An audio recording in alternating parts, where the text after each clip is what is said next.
On September 15, 2008, Lehman Brothers, the fourth largest investment bank in the world, declared bankruptcy, sparking chaos in the financial markets and nearly bringing down the global economy. It was the largest bankruptcy in history, larger than General Motors, Washington Mutual, Enron, and WorldCom combined. The federal bankruptcy court appointed Anton Valukas, a prominent Chicago lawyer and former United States attorney, to conduct an investigation to determine what happened. Included in the 9-volume, 2,200-page report was the finding that there was enough evidence for a prosecutor to bring a case against top Lehman officials and one of the nation's top accounting firms for misleading government regulators and investors. That was 2.5 years ago, and there have been no prosecutions. Anton Valukas had never given an interview about his report until we broadcast this story in April of this year. This is the largest bankruptcy in the world. What were the effects? The effects were the financial disaster that we are living our way through right now. And who got hurt? Everybody got hurt. The entire economy has suffered from the fall of Lehman Brothers. So the whole world? Yes, the whole world. When Lehman Brothers collapsed, 26,000 employees lost their jobs and millions of investors lost all or almost all of their money, triggering a chain reaction that produced the worst financial crisis and economic downturn in 70 years. Anton Valukas' job was to provide the bankruptcy court with accurate, reliable information that the judges could use to resolve the claims of creditors picking over Lehman's corpse. Had you ever done anything like this before? I've never done anything like Lehman Brothers, and I don't think anybody else has ever done anything like Lehman Brothers. So your job, I mean, in some ways, your job was to assess blame. Our job is to determine what actually happened. Put the cards face up on the table and let everybody see what the facts truly are. Valukas' team spent 1.5 years interviewing hundreds of former employees and pouring over 34 million documents.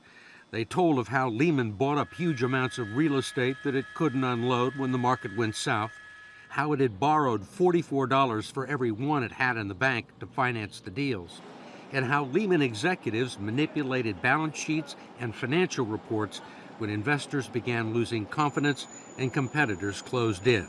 Did these quarterly reports represent to investors a fair, accurate picture of the company's financial condition? In our opinion, they did not. I mean, isn't that against the law? It certainly, in our opinion, was against civil law, if you will. There were colorable claims that this was a fraud, yes. By colorable claims, Valukas means there is sufficient evidence for the Justice Department or the Securities and Exchange Commission to bring charges against top Lehman executives, including CEO Richard Fuld, for overseeing and certifying misleading financial statements, and against Lehman's accountant, Ernst & Young, for failing to challenge Lehman's numbers. They'd fudge the numbers.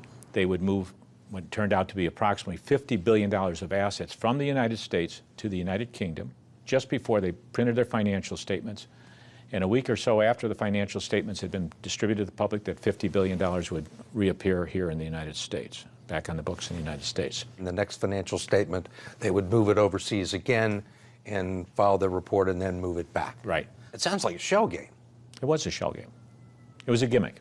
Lehman misused an accounting trick called Repo 105 to temporarily remove the $50 billion from its ledgers to make it look as though it was reducing its dependency on borrowed money and was drawing down its debt.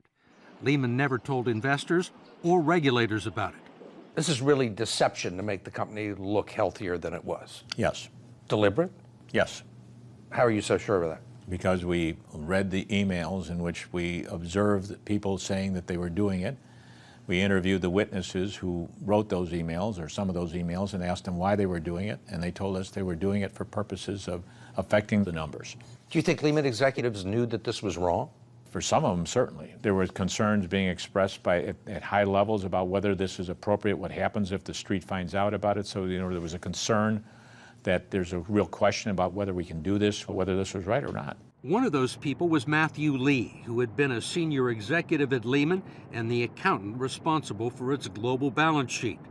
Lee was one of the first to raise objections inside Lehman about the accounting trick known as Repo 105. It sounded like a rat poison, Repo 105, when I first heard it.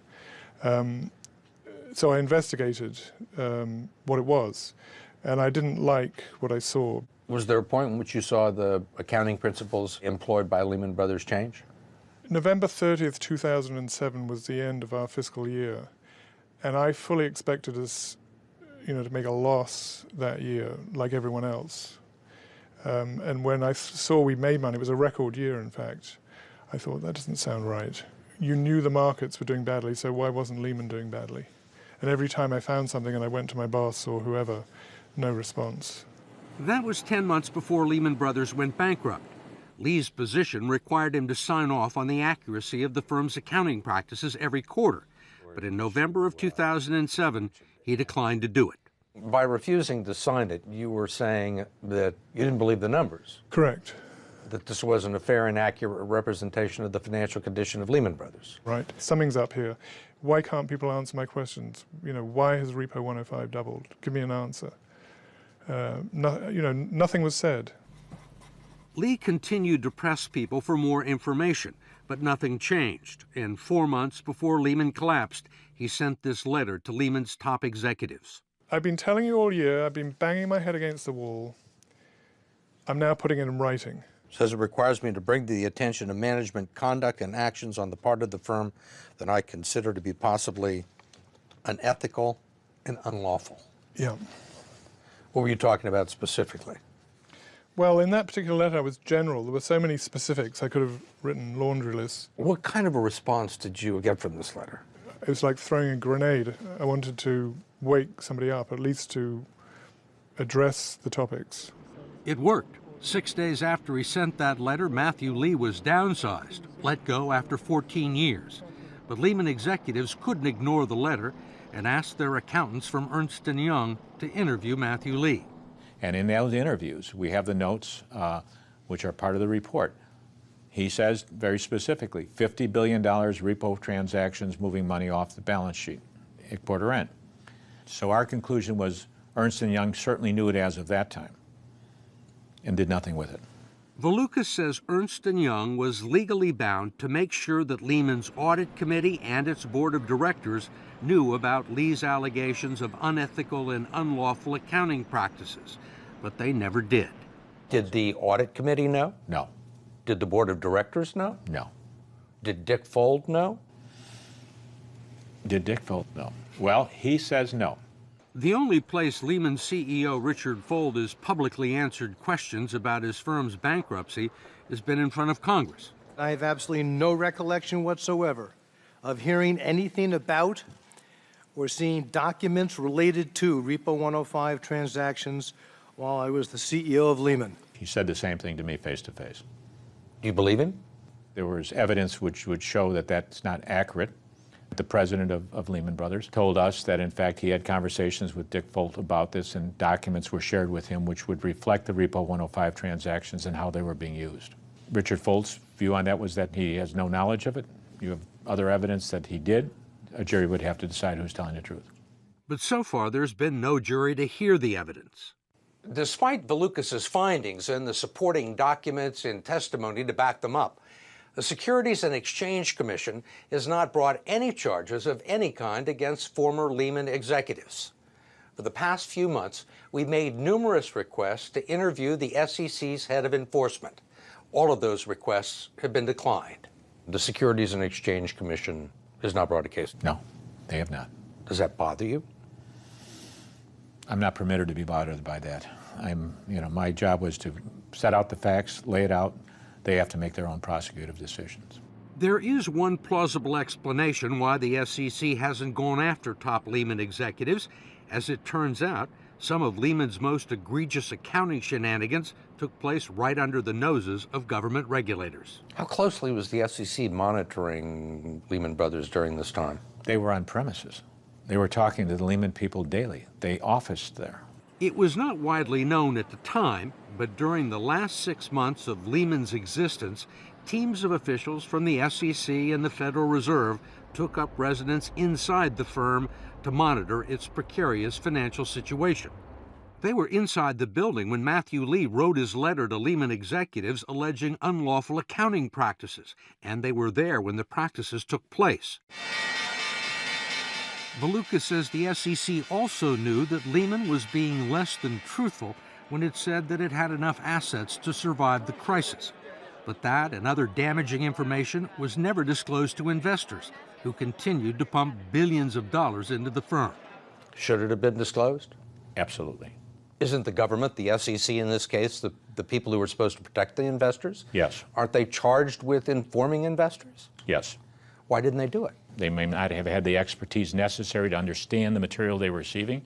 They were getting the material. Whether they understood it is another question. The very fact that government regulators were inside the company with access to its books and records would complicate any prosecution of Lehman officials. Until 7 months ago, David Kotz was the SEC's Inspector General. Over the previous 4 years, he issued more than 100 reports about major deficiencies in the way the SEC does its job. If the SEC knew about some of these problems at Lehman Brothers and they weren't disclosed, doesn't it make it difficult for the SEC Enforcement Division to come back and bring action against Lehman Brothers? They were there, they saw it. Yeah, I think that that's definitely an impediment to a potential case. And certainly if you go before a jury, the defense lawyers can make a big point about the fact that you were there, you knew about it, why didn't you do anything at the time? Now you're coming after them. In fact, former Lehman CEO Richard Fuld seemed to be trying out that defense when he testified before Congress in 2008. Throughout 2008, the SEC and the Federal Reserve conducted regular and at times daily oversight of our business and our balance sheet. They saw what we saw in real time. Let's just assume for a moment that Anton Valukas's findings are true. I mean, isn't this just a free ticket for executives to say, well, look, you know, Lehman did so-and-so and nothing happened to them? Right. No, I think absolutely that's a serious problem. I mean, obviously, there has been a tremendous financial crisis. The people who engaged in improper behavior need to be punished. I think it's critical for the SEC to go after not just companies, but also individuals where they have the evidence to do so.